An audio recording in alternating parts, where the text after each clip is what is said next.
Hello all. In this video, we are going to start with statistical problems in community medicine. I have planned the statistical problems in community medicine in 5 videos. The measures of central tendency and dispersion. Then we are going to see the coefficient of variation, confidence interval and standard error. Then the standard error of difference between two means and two proportions. Then chi-square calculation and sample size calculation for single mean and proportions. So these problem set will comprehensively help you in approach not only the practical exams in community medicine for undergraduates and postgraduates, but also it will help in the competitive examinations where community medicine or public health is asked. In this video, we are going to see the mean, median, and mode, the measures of central tendency, which we are going to see in detail in this video, and also the measures of dispersion or deviation or variation, that is range, interquartile range, mean deviation, and standard deviation. On the other hand, in the upcoming videos, we will be seeing the measure of dispersion, coefficient of variation with the problem in a video, and in that video we will be also having standard error and confidence interval calculations also. Then in the third part of the statistical problems we will be having standard error of difference between two means and two proportions and its importance. Then we have chi-square calculation, and remember, only chi-square is asked in undergraduate level, but for postgraduates you have to learn t-test variance and also kappa statistics.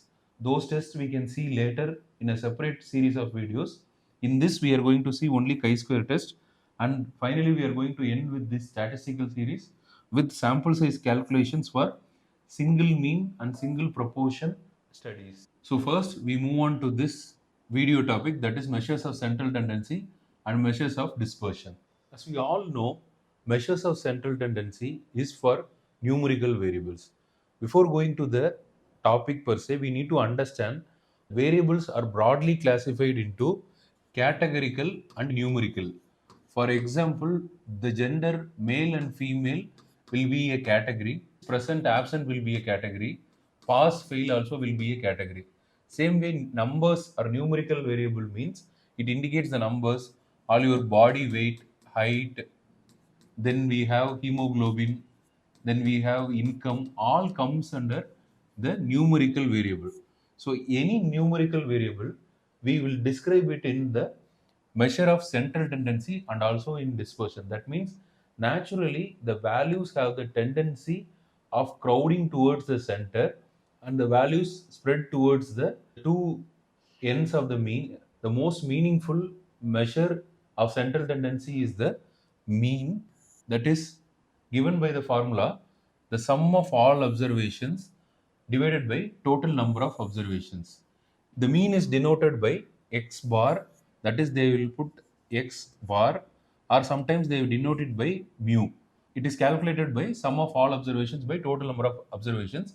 We can make this sigma x divided by, so sigma means summation of all the variables divided by n will be the formula for mean. What we call here as mean is the average or the arithmetic mean. This mean is called as arithmetic mean. We have some other means such as harmonic mean, then we have geometric mean. So we need to remember what we are calculating in this problem is the arithmetic mean. We have arithmetic mean, weighted mean, geometric mean, and harmonic mean. In geometric mean, for example, we multiply the variables and take the square root, that will be the geometric mean. Same way, harmonic mean means we take reciprocal. So here what we are dealing is the arithmetic mean or the average, or simply we can call it as average. That is the first measure of central tendency. The next measure of central tendency is called the median, otherwise called as the central value or middle value. So here we need to understand one thing, that the central value should be identified after arranging all the values in ascending order or descending order. Suppose let's say we have 15 observations, then we need to arrange all the variables in ascending order or descending order. Then the middle value or the central value will be identified as the median. So in case of odd number of observations, the formula will be simply like this. That is, we need to add plus 1 and divided by 2. So this is 16 divided by 2. So the eighth value will be the median in 15 set of observations. On the other hand, if we have odd numbers such as 20, then we need to do the mean of n by 2th value and n plus 1 divided by 2th value, which means when we are doing this, so 20 divided by 2 will be the 10th value and 11th value. The mean of this 10th value and 11th value will be the median for the set of values having 20 observation. So that is how median or the central value or the middle value is calculated. That is the second important measure of central tendency. Then the third measure of central tendency is the mode or the most repeated value. When we are arranging the values in the ascending order or descending order, we need to identify the most repeated value here and we have to represent it as mode. And we need to know about the usefulness of this median and mean. Generally, mean considers all the variables, hence the influence of the outliers will be more in mean, as against median will leave out most of the extremes and consider only the exact central value. And many times when we are using the normal distribution data, we use this mean for normal distribution. When the data is not normally distributed, then we use this median for representation of the data. For a standard normal curve, the definition is all the mean, median, mode should coincide and that should be in the middle point, so that the normal distribution curve area will make 2 1. So that is about measures of central tendency. Next, we move on to the measures of dispersion or deviation or variability. This indicates how the variables are spread out or how the variables are dispersed from the central values. Those measures are represented here. The most commonly used measure of dispersion is range, that is maximum value minus minimum value. For example, in swimming pool, we always ask for the deepest point and the shallowest point. So in real life also we use this range. So that is the range. Then we have interquartile range. If the median represents the 50th percentile, then this interquartile range represent the values between 25th percentile to 75th percentile. The range of values between the 25th and 75th percentile is called as the interquartile range. The next measure of dispersion is standard deviation, which is given by the formula root of sigma x minus x bar the whole square divided by n. So this is the formula for standard deviation. If we have values greater than 30, if we have less than 30, then the value will be n minus 1. So this is the formula for standard deviation. So the basic difference between interquartile range and standard deviation is, as I told earlier, for normal distribution, we use mean as the measure of central tendency, and also we use standard deviation as the measure of dispersion. When the data is not normally distributed, then we use this median as the measure of central tendency, and instead of standard deviation we use interquartile range as the measure of dispersion. So that is the usage of both central tendency and dispersion. That is, we use mean and standard deviation for normally distributed variable and median and interquartile range when the variable is not normally distributed. And the formula for standard deviation is this root of sigma x minus x bar the whole square divided by n minus 1 if n is less than 30, and if n is more than 30, then it is just n. Next, I would advise you to make a table like this and substitute all the values here. Then we need to calculate the mean of that value. That can be calculated by sum of all observations divided by number of observations. So we need to calculate that value and write the values here. Then we need to calculate the x minus x bar, the modulus of x minus x bar. That is, we should ignore the minus symbol. So we need to look at the actual value, that is x minus x bar, the difference from the mean. Then we should calculate the x minus x bar the whole square. So we need to calculate the square of all these values and paste it here. Then we need to summate this value, which will give sigma x minus x bar the whole square. When we take a square root of it divided by n minus 1, then it is the standard deviation. On the other hand, this value, that is sigma x minus x bar, not the square but the x minus x bar divided by n, is called as mean deviation. So these are the other important measures of dispersion, that is mean deviation, other than this standard deviation. And before taking the square root, it is called as variance. So sigma x minus x bar the whole square divided by n is called as variance. When we take a square root, it is called as standard deviation. Since this is the mean deviation, this is the square mean deviation, and this is the root of mean square deviation. So standard deviation is otherwise called as root mean square deviation.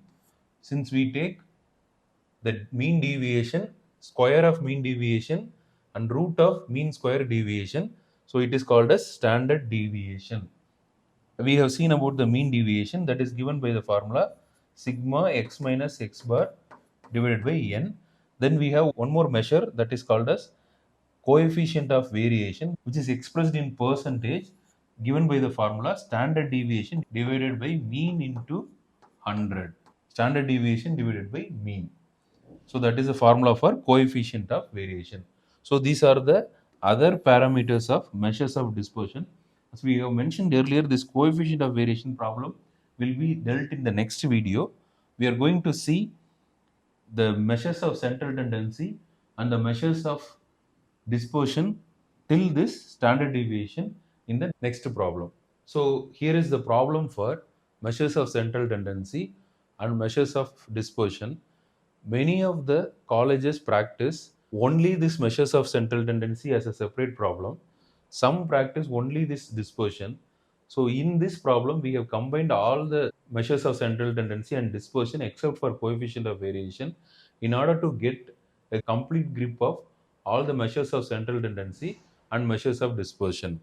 So here, the variable which we are looking at here is the mid-term circumference of the 10 children in centimeter, which is given here. Calculate the measures of central tendency and dispersion. So since it is given as measures of central tendency, so we are going to see the mean first, that is the arithmetic mean.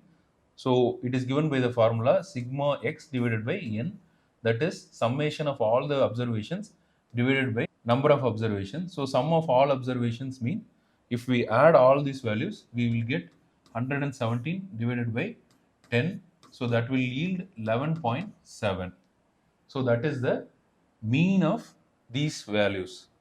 Now the next measure of central tendency is median. That is, we need to arrange all the values in ascending order. Then we need to identify the middle value.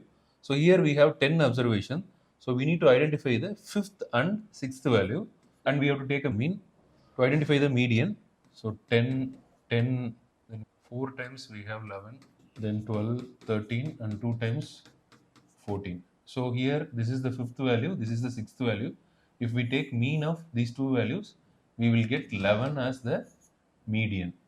Then we have mode. So the most repeated value here is the 11. So 11 is repeated 4 times. So here it is 11. So if we roughly have to say, the first criteria for standard normal curve is mean, median, mode should coincide. So here almost mean, median, mode coincides. Somewhat it is closer. So you can call these variables are normally distributed. Then we move on to the measures of dispersion. That is the most common measure is the range we calculate first. That is the difference between the maximum value and the minimum value. That is 14 minus 10. So that will yield 4. Then we have to put the table as we have mentioned earlier. So we need to put the variable as x, 10, 10, 11, 11, 11, 11, 12, 13, 14, 14. So the mean is 11.7. So 11.7, it will be same for all here. Then we have to calculate the x minus x bar. So that is 1.7 here, 1.7 here, 0 0.7, 0 0.7, 0 0.7, 0 0.7, 0.3, 1.3, 2.3, 2.3. Then we need to calculate the x minus x bar, the whole square. If we do the summation and we get a values here, so for mean deviation, we need to get this summation here, and this summation is 12.4. So mean deviation will be 12.4 divided by n, that is 10. So it is 1.24 mean deviation. Whereas your standard deviation is, you need to calculate the square of all these values. Then we need to summate it. Then you will get a value of 20.19. So if we put the 20.19 as the sigma x minus x bar the whole square, then we have n minus 1 as a formula. So 10 minus 1. So we need to take a square root of it. So divided by 9. So that will yield nearly about 1.494 as the standard deviation. So that is the last measure of dispersion we are seeing. So in this video, we have seen about the measures of central tendency and the measures of dispersion. That is, we have seen about mean, median, and mode. Mean is sum of all observations divided by total number of observations. Median is middle value or central value after arranging all the values in ascending or descending order. Mode is the most repeated value. We have done those simple calculations here. Then the measures of dispersion, that is how the values are spread towards the extremes of values. So that the first indicator is the range we have calculated. Then interquartile range we cannot calculate easily because we need to calculate the 25th percentile and 75th percentage. We calculated range and we calculated the mean deviation, which is given by the formula sigma x minus x bar divided by n, and we have standard deviation. It is otherwise called as root mean square deviation. So the formula will be root of sigma x minus x bar the whole square divided by n minus 1 if the sample is less than 30. If it is more than 30, it is simply n. So that is the measures of central tendency and dispersion we have calculated. Hopefully you have understood about measures of central tendency and measures of dispersion. If you like this video, please click on the like button and share it to your friends. If you haven't subscribed to the channel, please subscribe. Thanks for watching.